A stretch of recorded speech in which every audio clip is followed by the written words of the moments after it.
अस्सलाम वालेकुम नाज़रीन, प्रोग्राम एग्री बिज़नेस के साथ मैं हूं आपका मेज़बान डॉक्टर अमजद बुखारी।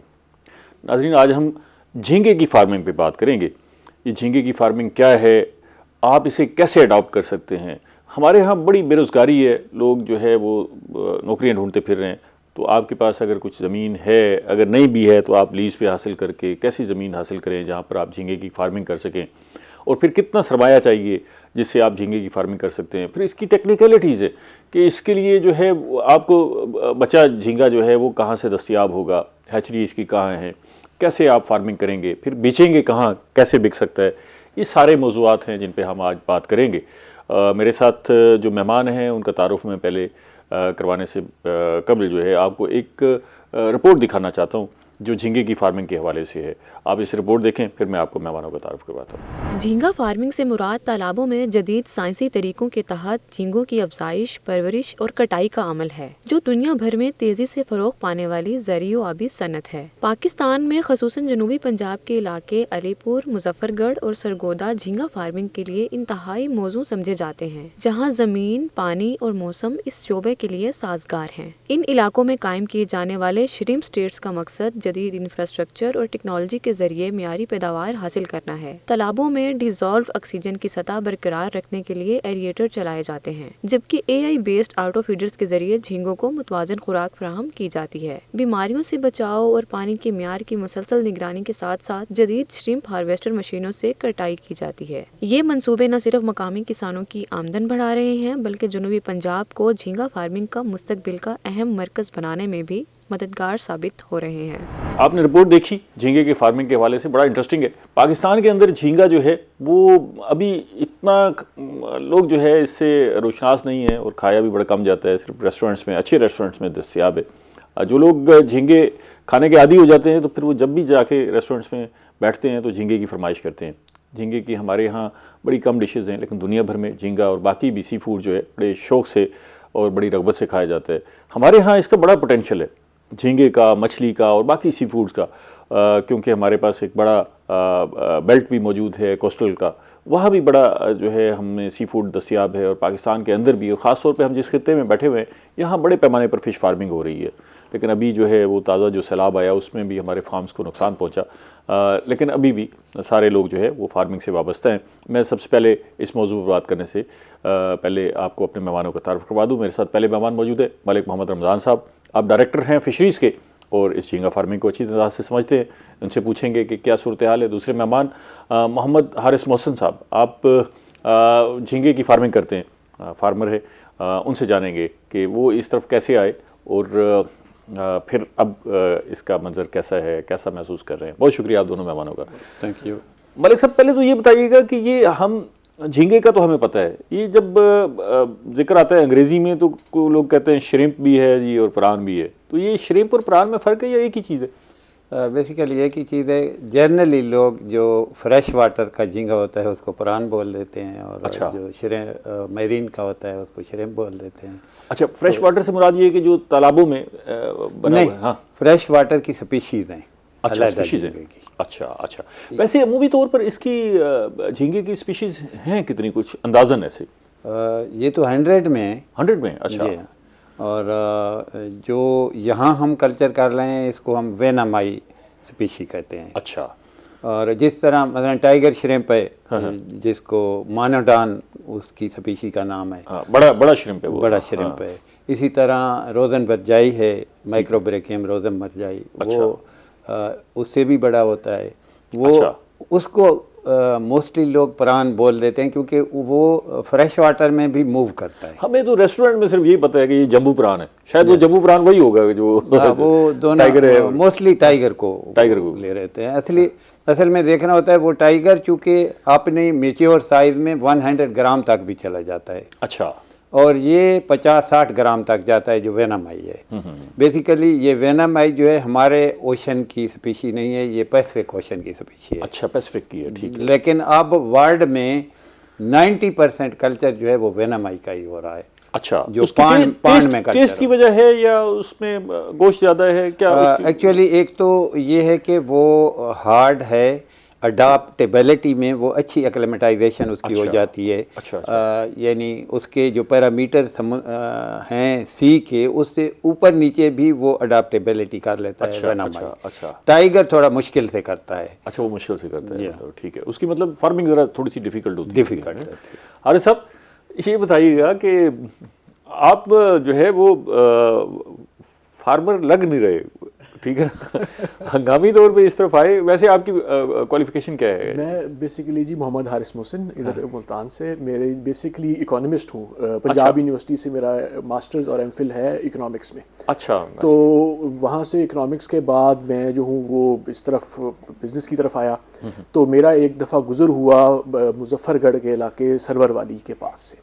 वहाँ पे उस वक्त सीएम पंजाब मरियम नवाज शरीफ साहिबा के इनिशिएटिव के तहत डिपार्टमेंट जो था वो फिशरीज़ जो है पंजाब का, ये श्रिम्प फार्मिंग का पायलट प्रोजेक्ट कर रहा था। ठीक है। तो वहाँ पे मेरा विजिट हुआ। वो आपके लिए अट्रैक्शन, वो मेरे लिए अट्रैक्शन था कि जाकर देखें कि कहाँ समंदर में का श्रिम्प, कहाँ मुजफ्फरगढ़ में। हाँ। तो जाकर जब देखा तो उस वक्त वो तकरीबन 86 डेज़ हो चुके थे। मुझे पता चला मलिक साहब की टीम से कि वहाँ पे हो चुके हैं। और जो मैंने उसके जब सैंपल देखा तो साइज़ का वो बड़ा खूबसूरत साइज़ तकरीबन। आप तो माहिर माशियात हैं, आपने तो फाइनेंशियल वायबिलिटी देखी होगी ना, बाकी चीज़ें बाद में देखी होगी कि ये माली तौर पर जो है कितना फ़ायदा पहुँचा सकता है। माली तौर पर जी बहुत ज़्यादा फ़ायदा है। इसकी वजह यह है कि देखेंगे 2 क्रॉप्स हैं साल की, एक क्रॉप नहीं है। फ़िश की जो क्रॉप है वो साल की एक क्रॉप होती है तकरीबन 10 महीने की। जो श्रिम्प है इसकी क्रॉप या की फार्मिंग की जो क्रॉप है वो है तकरीबन 100 डेज़ की या 110 डेज़ की। ठीक है। तो वो तकरीबन 3 महीने 10 से 20 दिन के अंदर आप इसको पूरा कल्चर करके बेच सकते हैं। तो आप साल में 2 क्रॉप्स इसकी ले सकते हैं। अच्छा, बेचते कहाँ हैं इसके जी? जो बायर्स हैं वो फ़िलहाल अभी जो है वो कराची में पार्टीज़ मौजूद हैं। ठीक है। वो वहाँ से आती हैं और आकर डिपार्टमेंट का उनके साथ लिएज़ॉन है, वो आती हैं और आकर यहाँ से फार्मर से श्रिम्प पैक करा के खरीद लेती हैं, बाय कर लेती हैं। ये मलिक साहब, वो जो पार्टी आती है आप उन्हें लेके जाते हैं, ये तालाब है जी, यहाँ फार्मिंग हो रही है, और उनसे आप डील कर रहे हैं, या वो डायरेक्ट भी चली जाती हैं? नहीं, डायरेक्ट भी चली जाती हैं। और यहाँ इनके पास अब वो डायरेक्ट भी आए थे। फिर चूँकि हमारा भी गवर्नमेंट का एक फार्म जो है ऑपरेशनल था, तो उसका झींगा भी हमने जो है सेल करना था, तो वहाँ आए तो फिर मिलके भी आए। फिर इनके साइज़ पे डिपेंड कर रहा होता है, साइज़ के मुताबिक वो रेट देते हैं। अच्छा। तो एक्सपोर्टर हैं वो। हमारा गवर्नमेंट का जो फार्म होता है वो तो हम एडवर्टाइज करते हैं अखबार पे, टेंडर लगाते हैं और उसमें फिर वो अपनी टेंडर। ये जो एक्सपोर्टर है, इसका मतलब ये है कि जो पाकिस्तान में जो फार्मिंग हो रही है झींगे की, ये बेशतर इसका एक्सपोर्ट हो जाता है? जी, एक्चुअली कराची में ऑलरेडी हमारे एक्सपोर्टर जो कैप्चर झींगा है जो सी से हम समुंदर से पकड़ते हैं, तो उसके ऑलरेडी एक्सपोर्टर हमारे हैं। उसमें जंबो भी है और स्पीशीज भी हैं। ठीक है। तो वही एक्सपोर्टर, वहाँ प्रोसेसिंग प्लांट भी हैं कि झींगे को ज़ैल है ब्लास्ट फ्रीजिंग या प्लेट फ्रीजिंग करके बाहर जो है उसको एक्सपोर्ट किया जाता है। तो वही लोग, वही इन्वेस्टर हैं, वही जो एक्सपोर्टर हैं, वो फिर आ जाते हैं और अपने उसके मुताबिक अपना मुनाफा देख के। लोकल मार्केट में क्या गुंजाइश है इसकी, पोटेंशियल है? लोकल में कंजम्पशन है। यहाँ हमारे लाहौर, मुल्तान, इसमें झींगा कराची से आता है पहले। अच्छा। जो यहाँ यूज़ हो रहा है, जो अभी यहाँ का झींगा जो है वो रेस्टोरेंट से नहीं पहुँचा। पहले तो यहाँ झींगे का कल्चर था नहीं।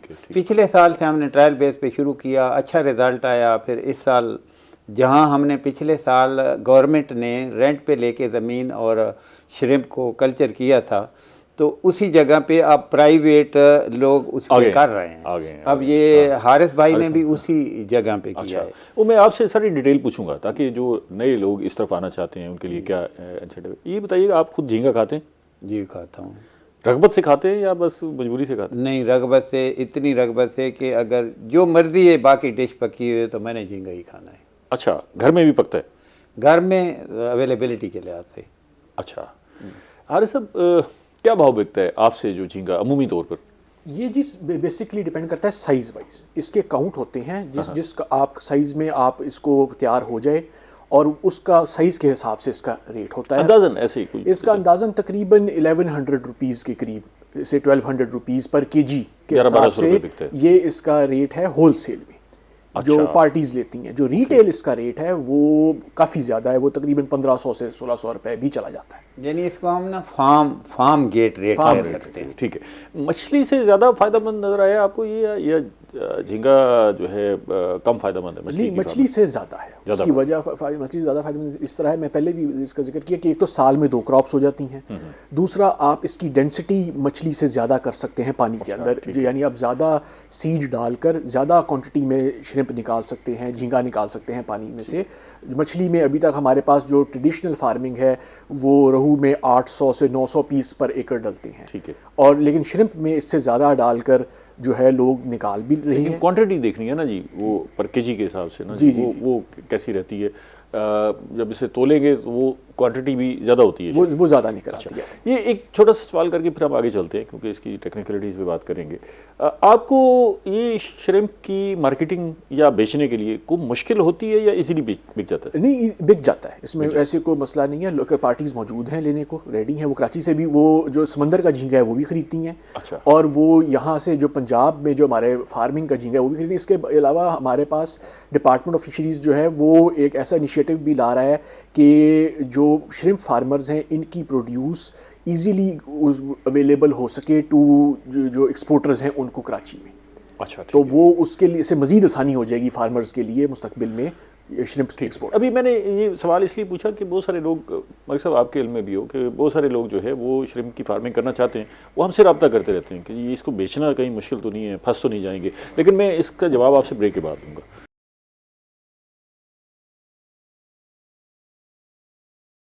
नाजरीन, हम बात कर रहे हैं श्रिम्प फार्मिंग पे। मेहमान हमारे साथ मौजूद है। ये बड़ा अच्छा मौजूद है, इसमें बड़ा पोटेंशियल है, कारोबार का भी बड़ा अच्छा पोटेंशियल है और अच्छे मौके हैं। अगर आप इस तरफ आते हैं तो ना सिर्फ अच्छी फार्मिंग है बल्कि आपकी मार्केटिंग भी अच्छी हो सकती है, अच्छा पैसा मिलता है।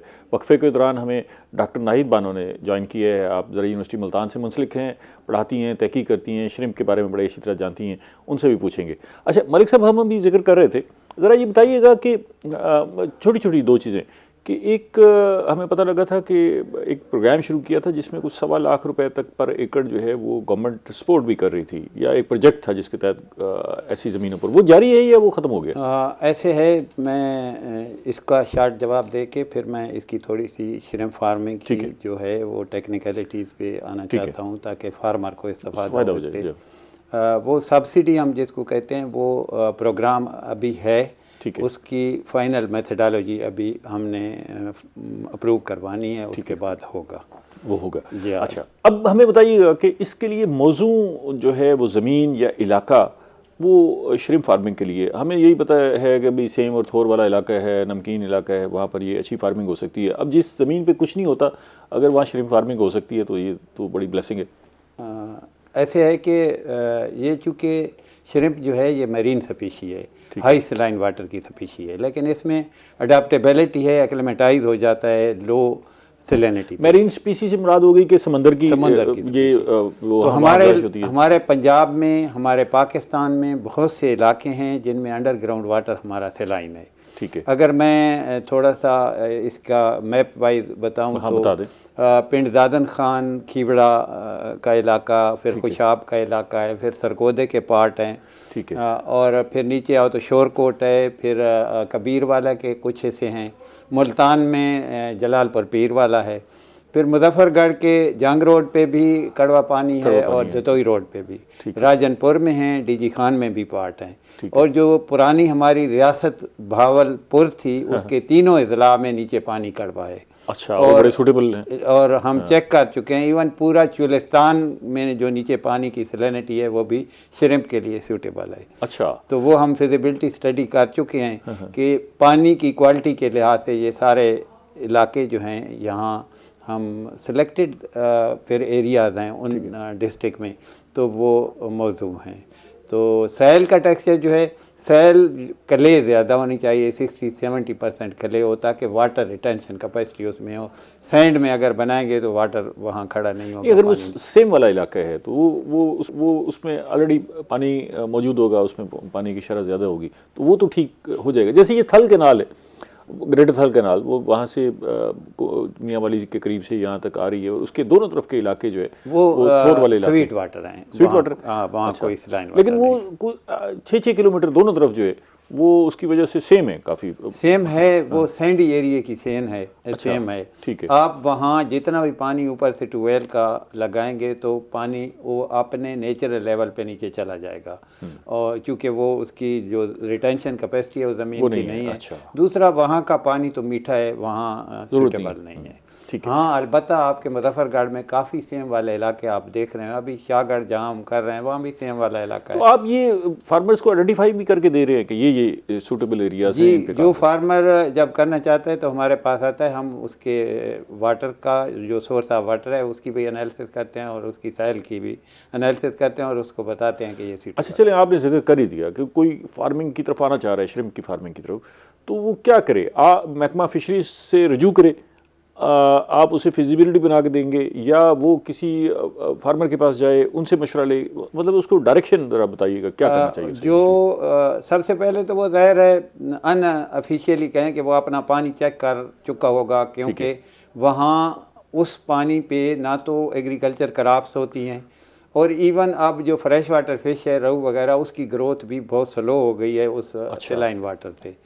तो फिर वो इस तरफ आता है कि चलो सलाइन स्पीशी कल्चर करूँ, वो हमारे पास आता है। हमारा डिस्ट्रिक्ट में एक बिजनेस सेंटर सा बना हुआ है, वहाँ असिस्टेंट डायरेक्टर और उसका बाकी टीम बैठी हुई है। ठीक है। तो उनको बताता है, फिर हम विज़िट करते हैं वहाँ का, वहाँ से पानी का सैंपल लेते हैं, साइल का सैंपल लेते हैं, और आके टेस्ट हमारी लेबॉरेटरी यहाँ है रिसर्च सेंटर मुजफ्फरगढ़ में। ठीक है। तो मुल्तान में भी एक लैब है, लेकिन वो अच्छी लैब है। मतलब अगर कोई श्रिम्प फार्मिंग की तरफ आना चाहता है तो वो वहाँ पर डिस्ट्रिक्ट ऑफिस फिशरीज़ के ऑफिस से रजू करे तो उसके काफ़ी सारी चीज़ें सॉल्व हो जाएंगी। बिल्कुल। अरे साहब, आपने जब ये फार्मिंग शुरू की, इर्द गिर्द और लोग भी कर रहे होंगे, और आपको देख के भी लोग आपकी तरफ आ रहे हैं पूछने के लिए कि जी हमें ज़रा कोई गाइड करें कि जी हम भी इस फार्मिंग की तरफ आना चाहते हैं?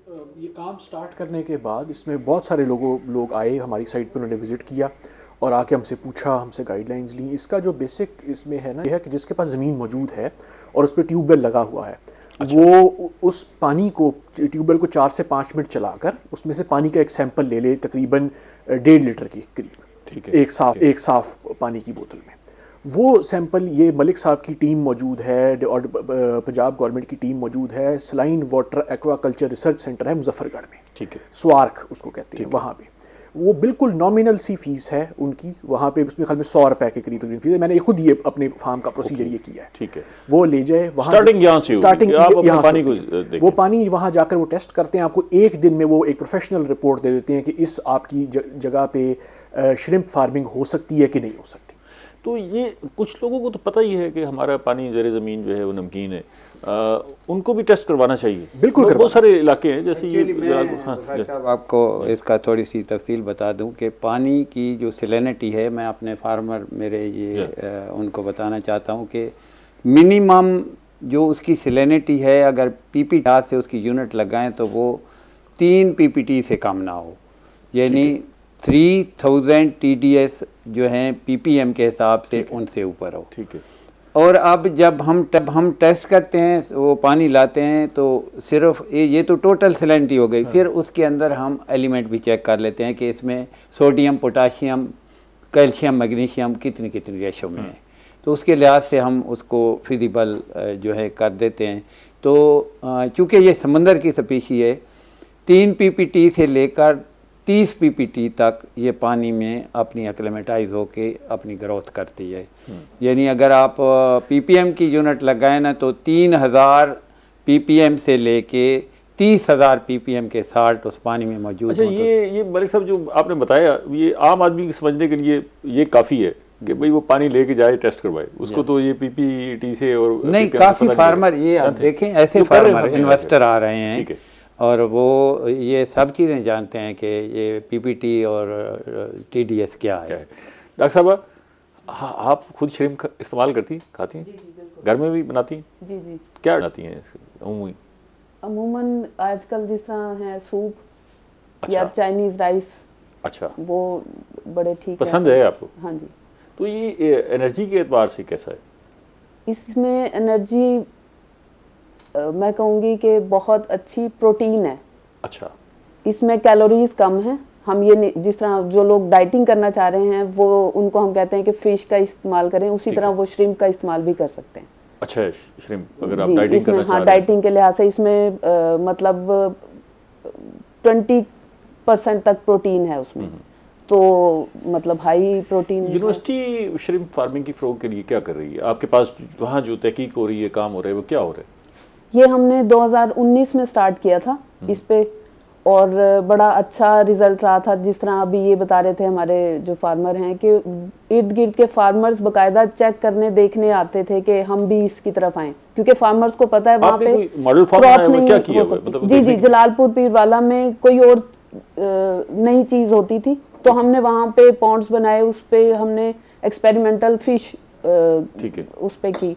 तो 2019 में हमने ये एक्सपेरिमेंट श्रिम्प के साथ किया था, तो वो बड़ा अच्छा हमारा अच्छा। उसमें ग्रोथ मैं हुई। एक ब्रेक ले लूँ, फिर जी इसको जी। बात करते हैं। नाज़रीन हमारे साथ रहिएगा, मिलते हैं एक छोटी सी ब्रेक के बाद।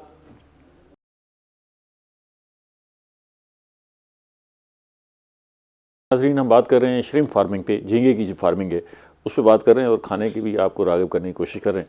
इसकी रेसिपीज़ जो है वो आप अगर ढूंढें ना तो वो आपको मिल जाएंगी। हमें तो हम रेस्टोरेंट्स में जाते हैं तो वही फ्राइड झींगा मिलता है। हारे साहब आपको अंदाज़ा होगा कि भी आपके पास मेहमान शमान आते हैं वहाँ पर फार्म पे बहुत सारे फार्मर झींगा खाने के लिए। खाने का तो देखें जी हार्वेस्टिंग के बाद ही होता है। तो आप तो आपके पास जैसे किसी मछली के फार्म पर जाएं तो वो मछली फ्राई करके खिलाता है, तो आप ये झींगा ही कोई रेसिपी बना के अगर वो रेडी हो चुके हों, यानी वो हार्वेस्टिंग के करीब हो, तो फिर ज़रूर उनको निकाला जा सकता है और निकाल के बना के फ्राई किया जा सकता है, या जिस तरह भी रेसिपी है वो बनाई जा सकती है। जल्दी कुक हो जाता है? कुक जी, क्या?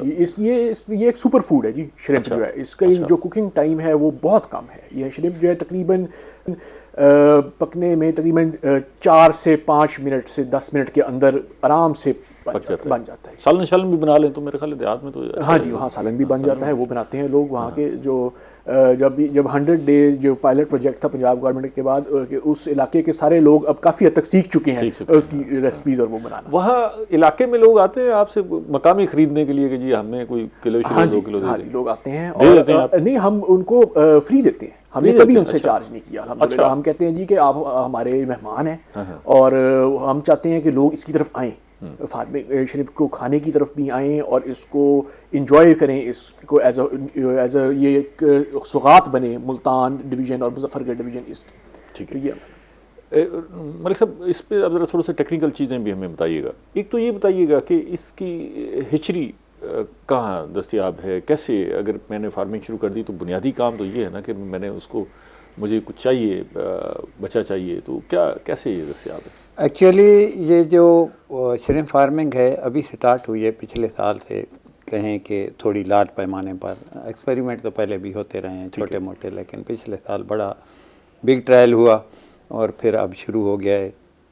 हैचरी अप टिल नाउ हम सीड जो है वो इंपोर्ट करते हैं, लेकिन गवर्नमेंट ने अभी इसी प्रोजेक्ट में, अभी राखली वाली में, ये जो गवर्नमेंट ऑफ पंजाब का प्रोजेक्ट, जी गवर्नमेंट ऑफ पंजाब जो राखली वाली में 2000 एकड़ पे श्रिम्प का स्टेट बनाने जा रही है, तो उसमें हैचरी भी है, फीड मिल भी है और प्रोसेसिंग प्लांट भी है। तो फिर ये सारा कुछ यहीं अवेलेबल है? यहीं होगा, क्योंकि जब तक कास्ट भी कम हो जाएगी, ज़ाहिर है जब तक वो लोकल डेवलप नहीं करेंगे हम हैचरी, तो उतने तक सीड की कास्ट जो है वो बड़ी रहेगी। ज़ाहिर है इम्पोर्टेड जो है कास्ट ज़्यादा होती है, तो तकरीबन हाफ पे आ जाएगी। अच्छा, जो अभी सीड की कास्ट है उससे हाफ पे आ जाएगी।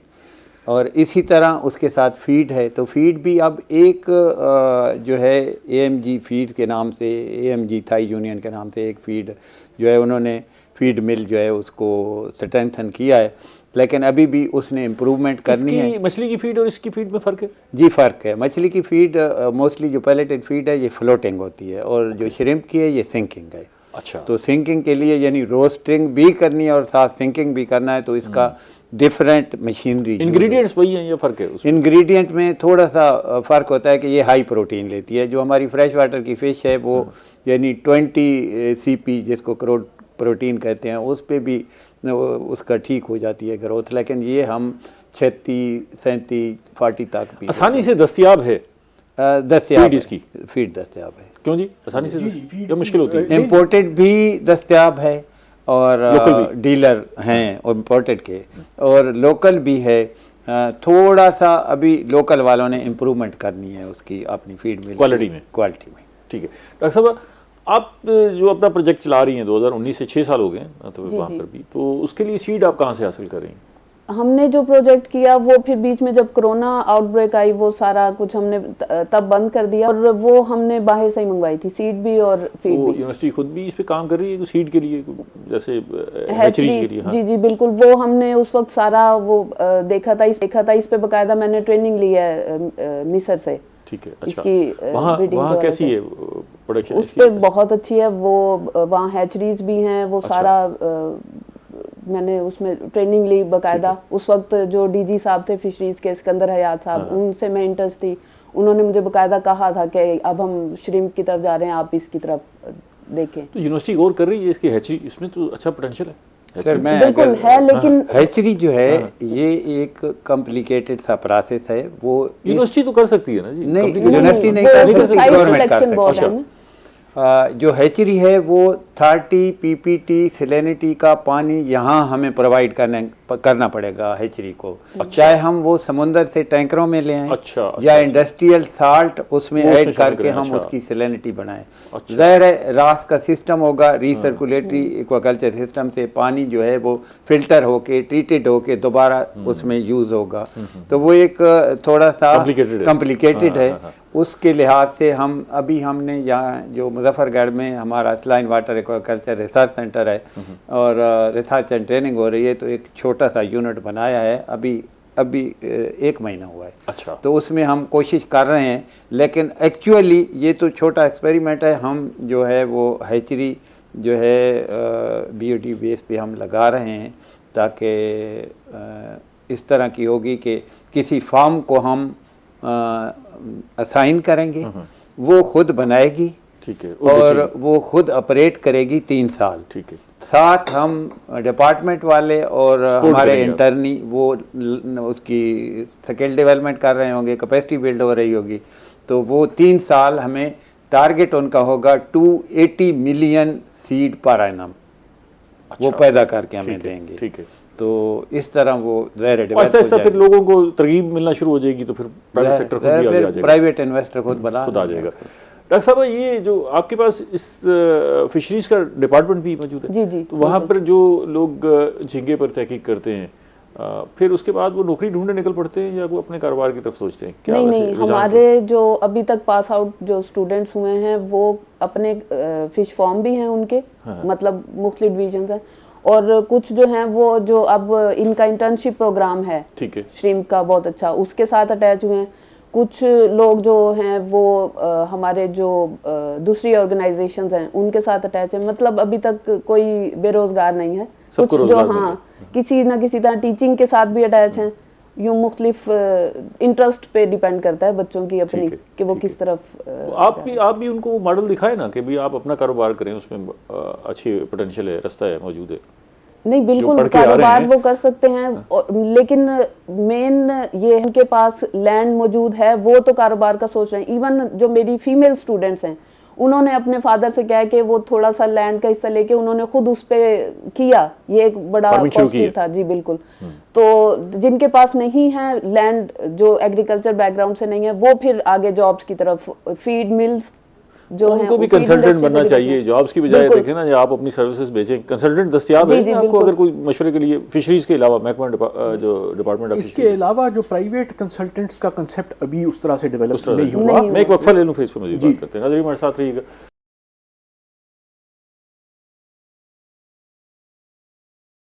नाज़रीन, हम बात कर रहे हैं श्रिम्प फार्मिंग पे, और हमारे साथ एक्सपर्ट्स मौजूद हैं जो आपको बता रहे हैं कि अगर आपने ये फार्मिंग करनी है तो क्या करना है, और अगर आप फार्मिंग कर रहे हैं तो इसमें क्या तदाबीर हैं जो आपने अख्तियार करनी है जिससे आपकी प्रोडक्शन भी अच्छी हो सके और इसके साथ साथ मुनाफा भी अच्छा हो सके। मलिक साहब, एक आदमी श्रिम्प फार्मिंग की तरफ आना चाहता है, जैसे डॉक्टर साहब बता रही हैं कि स्टूडेंट्स हैं वहाँ से पास आउट हो रहे हैं, तो उनके लिए तो अच्छा मौका है कि भाई आपके पास टेक्निकलिटीज़ नो हाउ भी है, और अगर थोड़े से वसाइल भी हों तो आप इस तरफ आ सकते हैं। कम से कम कितने पैसे जेब में होने चाहिए कि आप इस मॉडल की तरफ जा सकें? अच्छा, मैं शार्टली ये कहूँगा कि सबसे पहले वो अपनी फिजिबिलिटी जो सूटेबिलिटी है वाटर एंड सॉइल की टेस्ट करके वो हमारे पास आएगा, तो हम उसको जो डिज़ाइन है वो उसको तजवीज़ करेंगे कि आपका ये डिज़ाइन बनता है। ठीक है। उससे पहले पूछेंगे कि आप किस पैमाने पे प्रोडक्शन पर यूनिट एरिया लेना चाह रहे हैं। ठीक है। अगर वो कहता है कि मैं इसको फुली फैसिलिटेट करूँगा और मॉडर्न इक्विपमेंट यूज़ करूँगा, तो हम उसको हाई डेंसिटी पे, इंटेंसिव पे, सेमी इंटेंसिव पे ले जाते हैं। ठीक है। लेकिन मैंने जो अभी हमने डिपार्टमेंट ने 2 एक्सपेरिमेंट किए मौजूदा गवर्नमेंट की रहनुमाई में, एक हेड मोहम्मद वाला और एक अभी शाहगढ़, तो हमारी जो सबसे बेहतर रिज़ल्ट आया यहाँ जो हमारी एक्सपर्टीज़ हैं उसमें 2 टन फी एकड़ के हिसाब से हमारे कुछ डेंसिटी हमने जो 30 डेंसिटी पे हमने डाले ना सीड, 30 डेंसिटी ये होती है कि 30 पीसेस पर स्क्वायर मीटर। ये सेमी है या हाई ये सेमी है। सेमी है, ठीक है। कि ये 30 पीसेस आप डालें तो फी एकड़ में ये देखें कि आप 1,20,000 सीड डाल रहे हैं। ठीक है।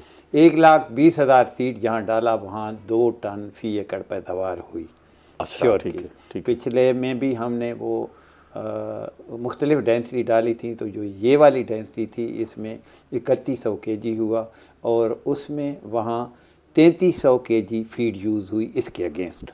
FCR 1.2 रही। ठीक है, ठीक है। और यहाँ हमने थोड़ी इम्प्रूव की है, तो यहाँ अब हमारी FCR 1.05 रही है शाहगढ़ में इस डेंसिटी पे। ठीक है। तो मैं इस डेंसिटी को रिकमेंड करता हूँ कि कम अज़ कम आप 20 पीसेस पर स्क्वायर मीटर डालें, यानी 1 एकड़ में 80,000 कम अज़ कम डालें। ठीक है। और 120 फी एकड़ जो है वो मुझे ऑप्टिमम लगता है एज ए यहाँ जो पंजाब में मैंने काम किया है। तो उसमें जो खर्चा आता है, तो जो आउटपुट होता है, तो अभी इसके बावजूद कि हमारा सीड महंगा है, हमारी फीड महंगी है, हमारी मार्केट अभी उतनी डेवलप नहीं हुई, वो हम डेवलप कर रहे हैं। उसके बावजूद भी आप एक साइकिल में कोई 4 लाख रुपया बचा सकते हैं। अच्छा, बचा सकते हैं। तो अच्छा। 2 साइकिल में 8 लाख रुपए बचा लेंगे पर एकड़। अगर आप इससे अंदाज़ा करें कि आपका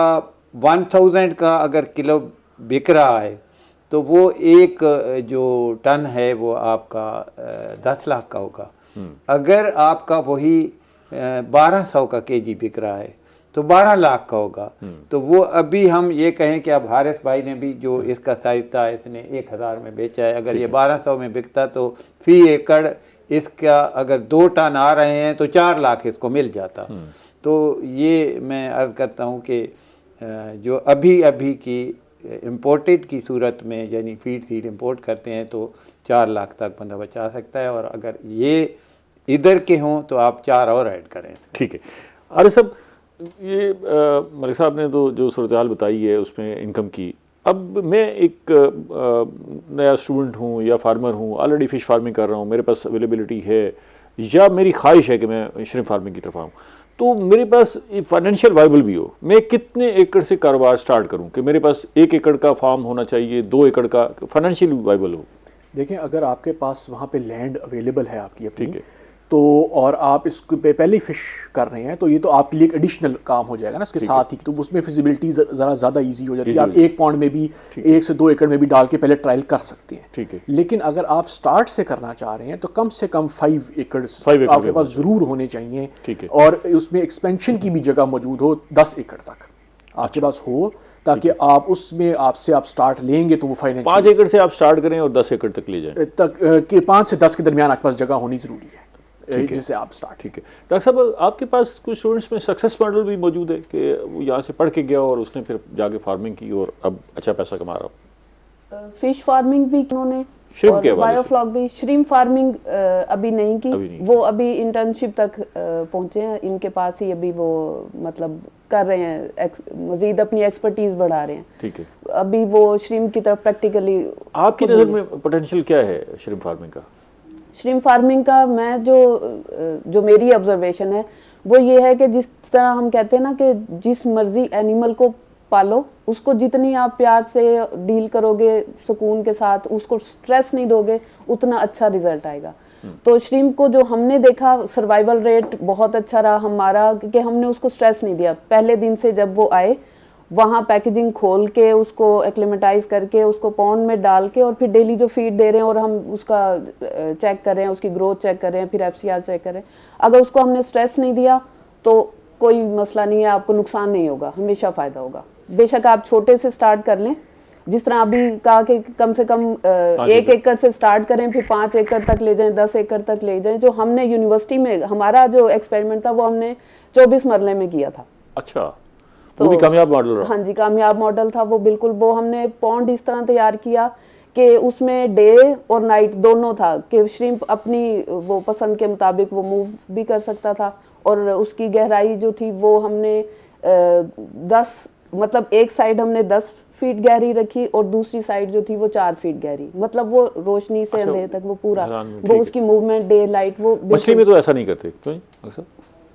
उसके फार्म में भी इस तरह करते हैं। अच्छा। और अगर बीइंग ए डिपार्टमेंटल, और ये मैं चूँकि मैंने एक्सपेरिमेंट किए हैं 100 एकड़ पे, मुझे जो unit business point of view से लगा है 25 एकड़ हो, क्योंकि आपने मैनेजर भी रखना है। हाँ, ज़ाहिर है वो फाइनेंशियली वाइबल होना रखनी चाहिए। है। अच्छा। आपने उस पे ट्यूबवेल भी लगाने हैं, वो सारा सिलसिला। ठीक है। कि जो बिजनेस पॉइंट ऑफ व्यू से कोई इन्वेस्टर करता है तो कम अज कम 25 एकड़ हो। उसमें वो और फिर डट के मेहनत करें, डट के वसाइल भी लगाएं ताकि उसका अगर उसके पास रिस्पांस भी ऐसा हो। सोर्सेस हैं, फाइनेंशियली वो साउंड है।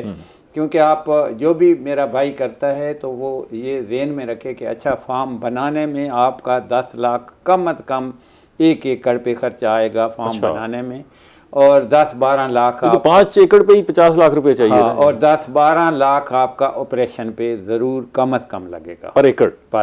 अच्छा, इसमें मेरा ख्याल है कि सबसे बेहतरीन होगा अगर 2-3 फार्मर मिल के कर लेंगे तो वो उनकी मैनेजमेंट भी आसान हो जाएगी। इसमें कंसोर्शियम बनाया जाएगा। नहीं, वो तो है ना सर, जिसकी अगर उसके सोर्सेस हैं, ठीक है, तो वो इंडिपेंडेंट बनाएगा अपना। इन्वेस्टर हैं बड़े बड़े। वैसे रुझान क्या है जो फिश फार्मिंग कर रहे हैं उनमें ज्यादा रुझान होगा कि अभी तक उन्हीं में तजर्बा भी है जरा? ये हारिस पहला आदमी है जो ये सीधा श्रिम्प फार्मिंग पे आया। ये सीधा श्रिम्प पे आया। अब इसके साथ ही वहाँ थे कर्नल आमिर कर रहा था, तो उसका ऑलरेडी जो है फिश फार्म है। तवक्कल फिश वाले कर रहे थे तो उनका भी ऑलरेडी वो इस बिजनेस में है। इसी तरह जो नबील AMG अगर आगे चलते हैं मलिक साहब, जरा अब थोड़ा सा उनके लिए भी, क्योंकि आप डिपार्टमेंट से ताल्लुक़ रखते हैं, आपको सारा अंदाज़ा है। जो ऑलरेडी श्रिम्प फार्मिंग कर रहे हैं वो उनके लिए ऐसी कोई आधे मिनट में ना हमें कोई तजावीज़ दे दें कि भी वो क्या एहतियात करें और क्या चीज़ें ज़रूरी हैं और क्या चीज़ें नहीं करने वाली जो वो कर रहे हैं आपकी नज़र में आ रहा है? उनके लिए जो पहले आए या अभी जो कर रहे हैं उनको चाहिए कि उसको टेक्निकली वाटर क्वालिटी को मेंटेन रखें ऑल टाइम। ठीक है। और उसमें ये कोताही या सुस्ती ना करें कि डिज़ॉल्व ऑक्सीजन का लेवल जी अब ये ठीक था शाम को तो रात को भी ठीक रहेगा। अच्छा। तो आप अगर देखें रात के पिछले पैर अगर वो थोड़ी हो रही है तो ज़रूर अल्टरनेट करें, एरिएटर लगाएं। ठीक है। पीएच आपकी रोज़ाना चेक करें, सुबह शाम चेक करें। उसमें फ्लक्चुएशन अगर ज़्यादा आ रही है, सुबह और शाम की फ्लक्चुएशन तो होती है, लेकिन उसका अगर डिफरेंस फ्लक्चुएशन का ज़्यादा है तो उसको ज़रूर आप ट्रीटमेंट करें। ठीक है। तो वाटर क्वालिटी पे जोर दें। जानदार है, अगर आपने कोई बेतवजी की तो ज़ाहिर आपका एकदम नुकसान हो जाएगा। और दूसरा सर्वाइवल, इब्तदा में जब सीड हम लाते हैं बहुत छोटा होता है, PL10 से नीचे होता है, उसको जब पानी में हम छोड़ते हैं तो ज़्यादा सर्वाइवल हमारी वहाँ मोर्टेलिटी होती है। बहुत शुक्रिया आप तीनों मेहमानों का। इसमें बहुत बात हो सकती है लेकिन ज़ाहिर वक्त महदूद है। नाज़रीन, हमने श्रिम्प फार्मिंग पे बात की। सबकी राय ये है कि इसमें बड़ा पोटेंशियल है। अगर आपके पास थोड़े से वसाइल हैं, कोई ज़मीन है इस तरह सैलरी वाली, तो वहाँ पर बड़ा पोटेंशियल मौजूद है। इस तरफ आएँ, कारोबार करें, लोगों को रोज़गार दें, खुद अपने लिए रोज़गार ढूंढने की बजाय एंटरप्रेन्योर बने। अगले प्रोग्राम तक इजाज़त दीजिए। अल्लाह ने के बाद।